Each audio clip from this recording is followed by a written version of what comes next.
doenças ocupacionais são aquelas de progressão lenta e que estão relacionadas ao exercício profissional. Somente em 2012, mais de 5.000 trabalhadores paulistas precisaram se afastar do trabalho por motivos de saúde. E para falar sobre esse assunto, eu recebo o diretor da Faculdade de Fisioterapia da PUC Campinas, Ayrton José Martins, e a médica do Centro de Referência em Saúde do Trabalhador, Miriam Silvestre.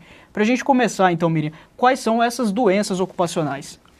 Olha, as doenças ocupacionais são quaisquer doenças que tenham sido causadas diretamente ou que tenham sido agravadas por situações de trabalho.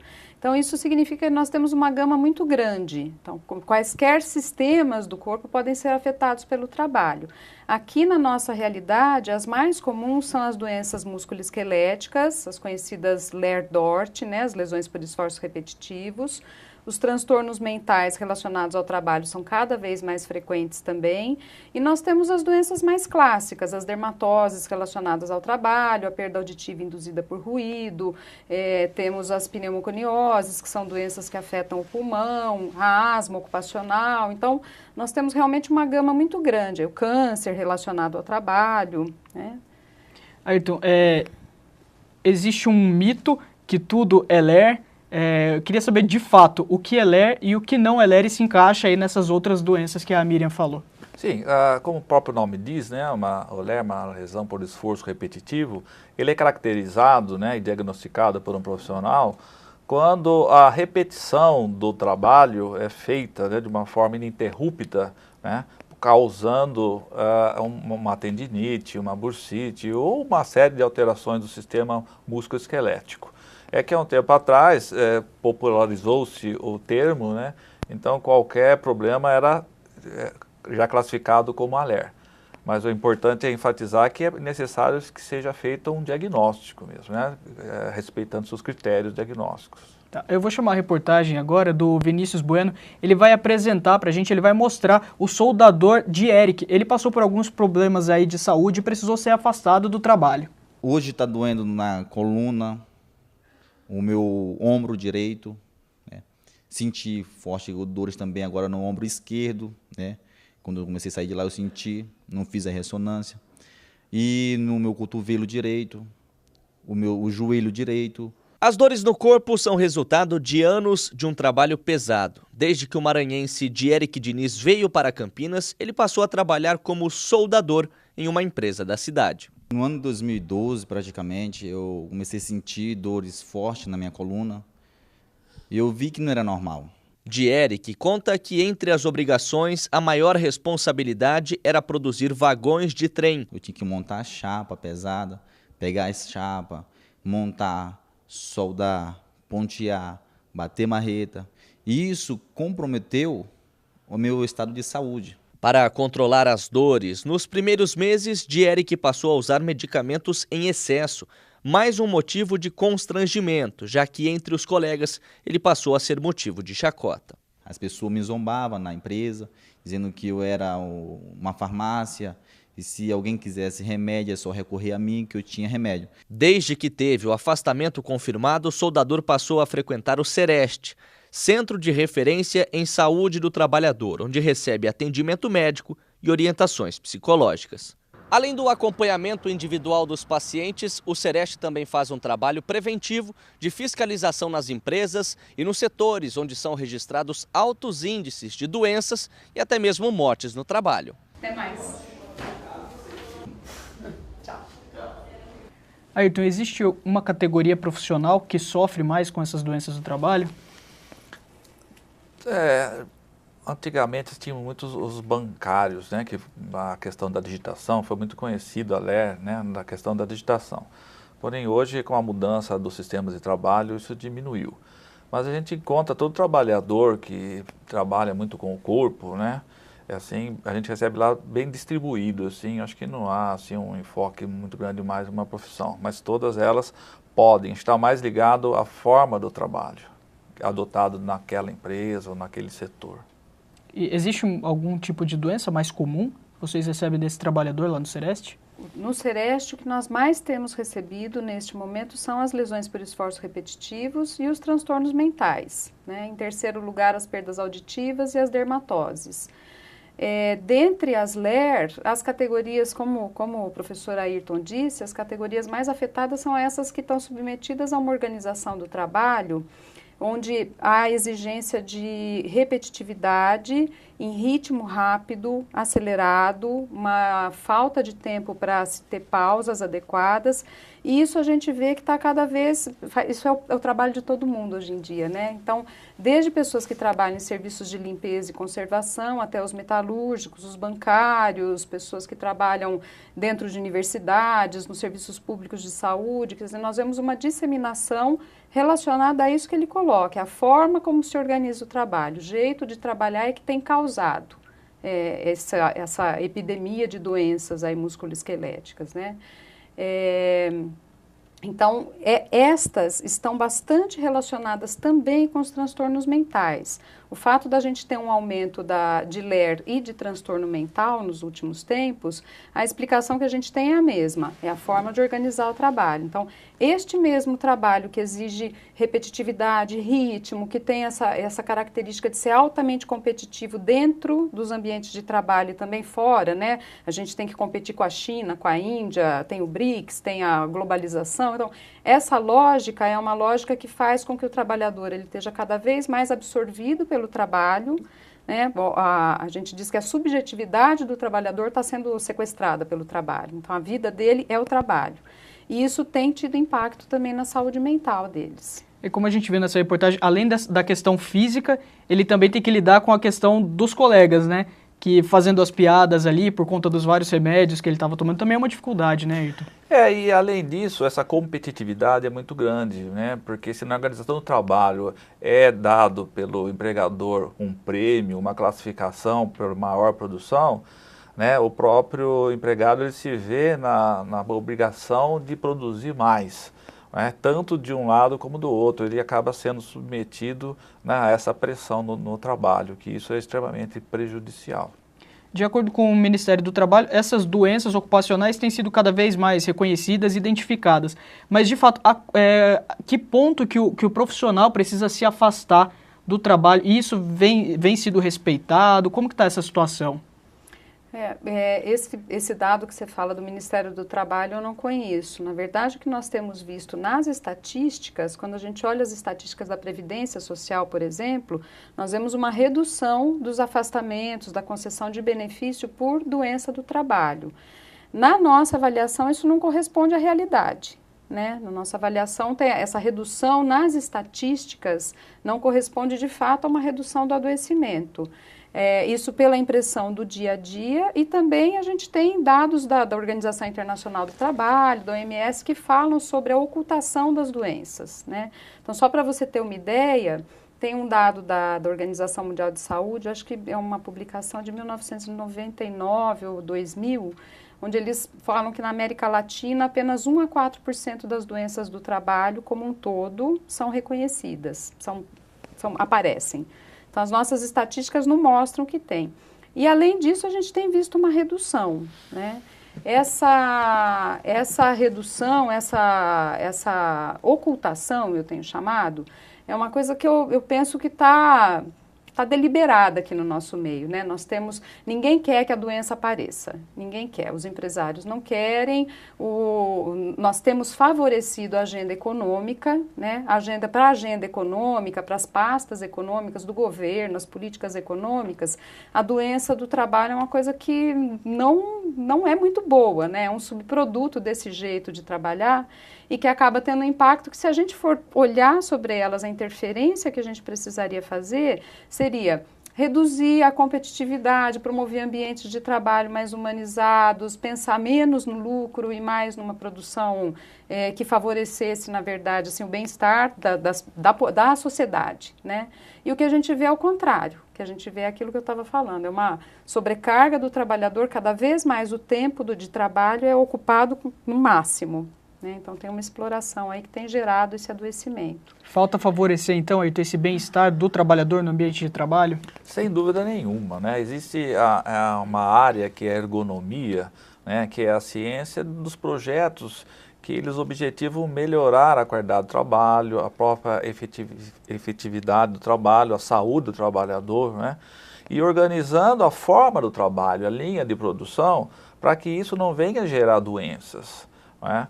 Mas aí, como a doutora relata, há o interesse do ganho, né? Sempre dar aumentar a produtividade e não todo mundo está preocupado com a saúde do trabalhador, né? Mas existe como, né? Existe você mudar a lógica da produção, né?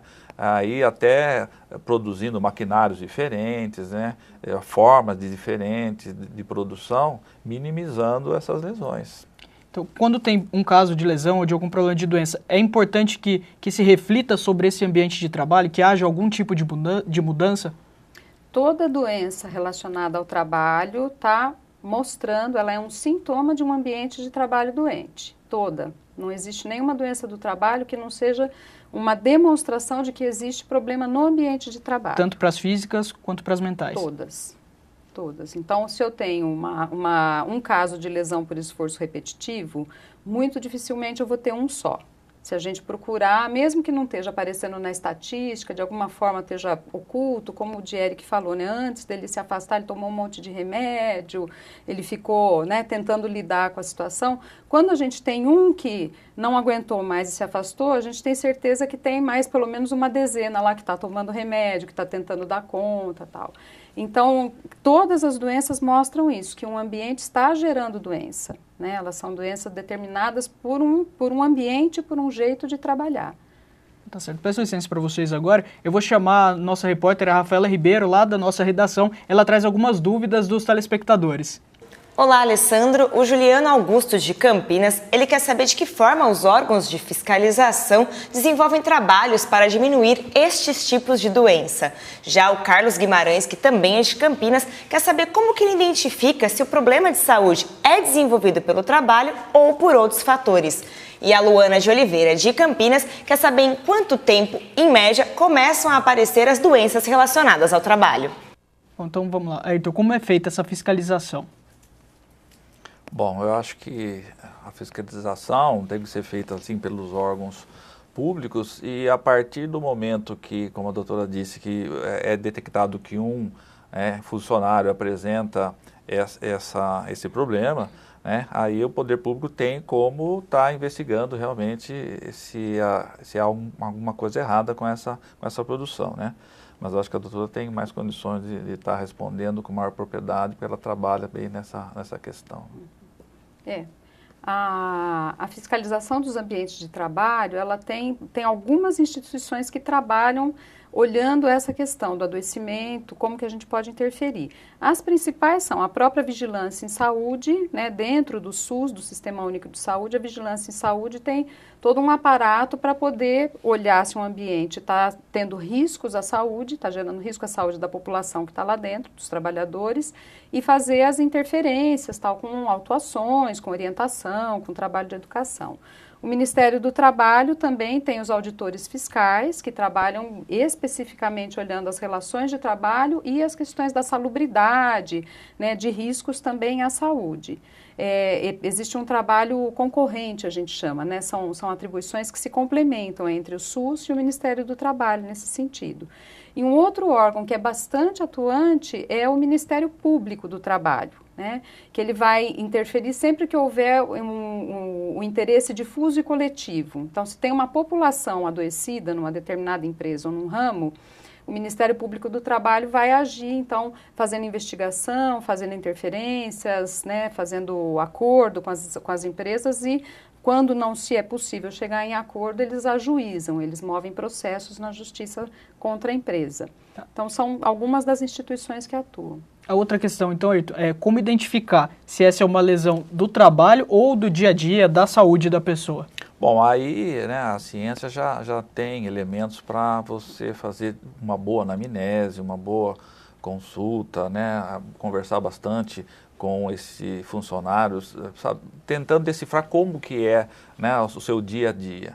E existem também alguns exames complementares, né, e porque a doença, ela pode ser, a mesma doença pode ser gerada por um esforço repetitivo ou não, né? E aí a gente já tem as ferramentas nessa avaliação para se determinar se é ou não, né, relacionada ao trabalho. tem algum tempo mínimo ou isso varia muito do trabalho, do profissional? Isso depende muito do trabalho, da pessoa, né? Algumas pessoas são mais resistentes que outras, né? Depende muito da patologia, às vezes, né? Um esforço muito grande feito em um apenas evento já pode causar um grande problema, né? Então, se o indivíduo está levantando um peso de uma forma completamente errada, às vezes 1, 2 vezes que ele fez isso já pode gerar problema. Já outras dependem de um tempo muito maior, né, que é o repetitivo por semanas e meses, levando a problema. Mas isso é bastante variável. Tá. E quem que o trabalhador deve recorrer? Na própria empresa, se ele está com esse problema, sentindo dores, o que ele deve fazer? Eu acho que a primeira coisa, como o Ayrton disse, é necessário que haja aí um diagnóstico, né? Seja um diagnóstico de LER, né? Nós estamos abordando aqui mais as musculoesqueléticas, mas seja qual for a doença. Então, se eu estou me sentindo mal de alguma forma, eu vou procurar um profissional de saúde. O que é esperado é que o profissional de saúde, o que se deseja, na verdade, é que o profissional de saúde seja capaz de ajudar essa pessoa a identificar qual é a doença que ele tem, qual é a lesão, qual é a disfunção que está acontecendo no corpo dele, que está gerando o mal-estar, o sintoma, e qual é a causa, né? O nosso problema atualmente é que muitos dos profissionais de saúde não estão preparados para chegar nessa causa, quando a causa é o trabalho. Chegam em outras causas, mas quando a gente fala assim, será que essa lesão de pele que eu tenho foi causada pelo trabalho ou não? Será que essa dor que eu tenho no meu ombro, no meu punho, esse formigamento, isso está relacionado ao trabalho ou não? Os profissionais têm tido dificuldade de fazer isso, por N motivos, tá? Um deles é a formação dos profissionais de saúde não está valorizando esse determinante, os determinantes sociais. Os profissionais de saúde estão voltados cada vez mais para dentro da célula, da bioquímica e esquecem, né, que o trabalho pode adoecer e nem inclui isso na anamnese, na história, né, aquela conversa que o profissional faz com o trabalhador. Então, ele deve recorrer a um profissional de saúde e deve levar, né, respondendo a sua pergunta, deve levar ao profissional de saúde a impressão dele, né, doutor, eu sinto tal coisa. E, na minha opinião, não sou eu que vou fazer o diagnóstico, tá, mas na minha opinião, isso tem relação com o trabalho por causa disso. Mesmo que o médico ou o enfermeiro ou o fisioterapeuta, seja qual for o profissional, não pergunte, porque eles não estão perguntando, deveriam, tá? Mas deve recorrer ao profissional, estabelecer o diagnóstico e, como em qualquer doença, qualquer patologia, tem que se fazer, uma vez que se tem um diagnóstico, tem que se fazer um programa de tratamento. Se aquele programa de tratamento exige que a pessoa se afaste do risco, vai ser necessário afastar do trabalho. Né? Então, quando eu digo isso, é a mesma coisa que eu falar, bom, se eu fui no médico, fiz um diagnóstico de diabetes e foi detectado que uma boa parte do meu problema tem a ver com a minha alimentação, eu vou ter que mudar minha alimentação, né? Então, não adianta nada eu dar o remédio para o diabetes se eu não mudar a alimentação. Nas doenças relacionadas ao trabalho, não adianta nada eu ficar dando remédio anti-inflamatório, passar pomada para a pele, ou seja lá qual for a doença, sem eu mexer no determinante, que é o trabalho. Então, ou eu mudo a função, ou eu altero, né, se for uma substância química lá no trabalho, eu posso conseguir um substituto, ou se eu precisar afastar do trabalho, porque não tem jeito, é uma linha de produção, não tem como eu trabalhar sem ser naquele ritmo, naquela velocidade, eu vou precisar de um tempo de afastamento e ver a recuperação e depois a gente pensar como que essa pessoa retorna ao trabalho. Então, a Miriam falou da formação de profissionais de saúde. Com esse mercado de trabalho cada vez mais competitivo, é importante pensar nessa formação, visando um pouco mais esse lado do trabalhador, principalmente para os profissionais de saúde? Sem dúvida nenhuma, né? Acho que o bom diagnóstico passa por uma boa formação, né? E a gente tem visto mesmo a falta de profissionais no dia a dia, você vê aí nos jornais escritos, televisivos, a falta de médicos, de profissionais, né? E a formação, e nem sempre esses profissionais estão sendo formados com essa capacidade, né, e com esse interesse, né? Às vezes são voltados para áreas que dão mais lucro, mais dinheiro, e relacionados a mesmo essa questão fica um pouco mais difícil, né? Mas, sem dúvida, a universidade, todas as escolas formadoras precisam se atentar a isso. A gente sempre está trabalhando para as políticas do Sistema Único de Saúde, e isso lá na clínica de fisioterapia da PUC a gente recebe muitos profissionais, né, com esse tipo de problema. E a gente tenta orientar, né, e mostrar para os alunos que ele precisa perder um tempo, ele precisa não é tratar de um membro, né, de uma mão, de um ombro, de uma coluna, mas assim de forma integral, né, vendo esse indivíduo. E um problema físico, né, muscular, ele pode levar realmente a um problema psicológico, emocional, porque ele muitas vezes não consegue trabalhar, ele não consegue se afastar, né? O empregador sempre está cobrando dele, a família, ele tem, né, que dar sustento para sua família, então isso acaba gerando um problema emocional muito, muito grave. Né? Isso também é difícil ser detectado, a gente não pode separar, né, o físico também do emocional. Nessa questão da formação, a Faculdade de Educação Física aqui da PUC Campinas prepara alunos então para essa demanda de ginástica laboral, né, que tem crescido cada vez mais nas empresas. E quem mostra para a gente é a Rafaela Ribeiro. Quando se formou em Educação Física, Maria Fernanda escolheu trabalhar na área de qualidade de vida empresarial. Como não teve uma formação sobre o assunto, procurou cursos para se profissionalizar. Hoje a gente tem uma dificuldade grande em encontrar profissionais com formação básica da ginástica laboral. É uma área que está em crescimento hoje. A gente vê cada vez mais as empresas procurando a qualidade de vida do seu colaborador, justamente para minimizar as lesões causadas por esforço repetitivo de trabalho e assim melhorar a qualidade de vida e diminuir o abstencionismo na empresa. Entendendo este crescimento e a pedido dos próprios alunos, a Faculdade de Educação Física da PUC Campinas incluiu na grade curricular aulas e workshops que ensinam a teoria e a prática da ginástica laboral. O que ocorreu nos últimos anos com esse currículo novo que iniciou em 2011, né, e agora o curso de bacharelado em Educação Física, agora no seu último ano tem essa disciplina, é que a gente avaliou que realmente uma parcela dos nossos alunos estava indo para esse campo e o feedback que eles davam para a gente, olha, era exatamente esse, que olha, a gente está querendo ir para essa área, a gente tem interesse, a gente consegue aplicar os conceitos que a gente teve na faculdade, mas seria muito melhor se a gente tivesse uma disciplina voltada especificamente para isso. Os programas devem ser criativos e buscar sempre proporcionar qualidade de vida. A gente viu aí a preocupação dessa formação de profissionais para trabalhar com ginástica laboral, algumas dicas. As empresas que investem em ginástica laboral, com certeza faz um investimento em bem-estar também, né? Não só na saúde, na prevenção de doenças do funcionário. Sim, a gente tem visto as empresas que adotam essa ginástica, elas acabam diminuindo em algum percentual o adoecimento de algumas condições.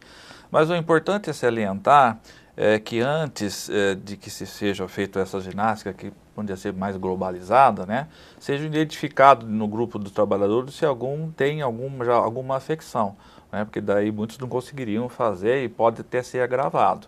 Então a ginástica ela é muito bem-vinda, mas ela tem que ser acompanhada, né, de um profissional nessa empresa para identificar aqueles que podem ou não podem fazer. Né? Eu acho que isso, junto com a ergonomia, se bem aplicados, né, que deveriam todas as empresas, que eu acho que com certeza elas teriam um ganho muito grande até no seu lucro, né, tem um lugar muito importante na prevenção desses acidentes. As empresas têm se preocupado ou poderiam se preocupar mais com essa prevenção? O que nós temos visto é que assim, ninguém vai falar contra a ginástica, né? Todo mundo sabe dos benefícios de se ter uma atividade física, tá? Então, nesse sentido, a ginástica laboral é teoricamente bem-vinda. O que nós escutamos muito frequentemente dos trabalhadores, e que nós estranhamos, né? Não, eu não gosto da ginástica laboral, é uma queixa comum. Eles não gostam porque é uma coisa que acaba sendo, eles têm um tempo que é obrigatório, então tem essa questão do fazer parte das obrigações, e as obrigações da produção não são reduzidas. Então, quando a empresa investe em ginástica laboral, ela precisa tomar o cuidado de que se a pessoa tinha que produzir 1000 peças em 1 hora e ela gastou 15 minutos para fazer a ginástica laboral, ela precisa reduzir 1/4 da produção. E, na verdade, isso não acontece. Na verdade, o que acontece é, gasta-se o tempo com a ginástica laboral e depois a pessoa tem que tirar o atraso. Então, acaba sendo, às vezes, existe essa contradição dentro da empresa, tá? A prevenção, ela deve olhar para todos os aspectos do adoecimento. Então, o sedentarismo pode ser um aspecto? Com certeza é. né? Doenças previamente adquiridas, pode ser. Agora, na questão das LER e da doença do trabalho, a questão principal do adoecimento é o trabalho. Não é tanto a falta de se fazer um alongamento. Não é um alongamento de 10 minutos se não for mexida na produção, na competitividade, no ritmo que vai resolver o problema. Tá? Então, ele tem que ser olhado dentro de um programa mais amplo, mais complexo. Tá bom, para a gente encerrar, então, a opinião dos dois. Para lutar, para tentar diminuir essas doenças do trabalho, o que é preciso ser feito? Talvez um olhar da empresa com mais carinho para o seu colaborador, é isso? Talvez, Ayrton? Eu acho que sim, também, mas também que o poder público tenha formas de estar fiscalizando e até penalizando de alguma forma, né, essas empresas que sabidamente, que comprovadamente são geradoras de muitas doenças ocupacionais. Eu acho que a sociedade precisa deixar de tolerar a existência de doenças ocupacionais. Hoje nós temos uma naturalização. Faz parte do trabalho se acidentar. Quem está na chuva é para se molhar, tem um senso comum. Então, eu costumo comparar com quando a gente pensa na época da Revolução Industrial na Inglaterra, as pessoas achavam natural que crianças trabalhassem dentro de minas de carvão, a sociedade aceitava isso, trabalhava dentro de mina de carvão e morria com 10 anos de idade, 11, por problemas pulmonares. Na medida em que a sociedade brigou e não queremos isso, não vamos aceitar isso, isso deixou de acontecer e hoje é crime. Tá? Então, quando nós entendermos que para ter essa sociedade boa de consumo, com conforto que a gente tem, a gente pode tê-la sem que as pessoas adoeçam, sem que as pessoas morram, que isso não é natural, elas deixam de acontecer. Aí as empresas vão ser obrigadas a agir de outra forma, o Estado vai se organizar de outra forma, os governos vão fazer a fiscalização de outra forma e a sociedade não vai tolerar a existência e vai se organizar para que não aconteça. Eu acho que é mais ou menos por aí que a gente precisa caminhar. O trabalhador que está nos assistindo, se quiser procurar o Sereste, tiver com algum problema, o que ele deve fazer? Qual é o endereço, o contato de vocês? O Sereste fica na Avenida Faria Lima, número 680. O telefone de lá é 3272-8025. Nós recomendamos que antes de procurar o Sereste, se a pessoa se sente mal, tem algum problema que ela acha que está relacionado ao trabalho, que ela procure a rede básica, procure o centro de saúde mais próximo de sua residência, passe pelo clínico geral para iniciar um processo de diagnóstico. Se houver necessidade, ele encaminha. Tá certo. Então, Miriam, obrigado. Professor Ayrton, muito obrigado pela presença de vocês aqui no programa Ponto de Encontro. E eu lembro que você pode assistir outros programas da TV PUC no site que aparece na sua tela. A gente se vê na próxima edição do programa.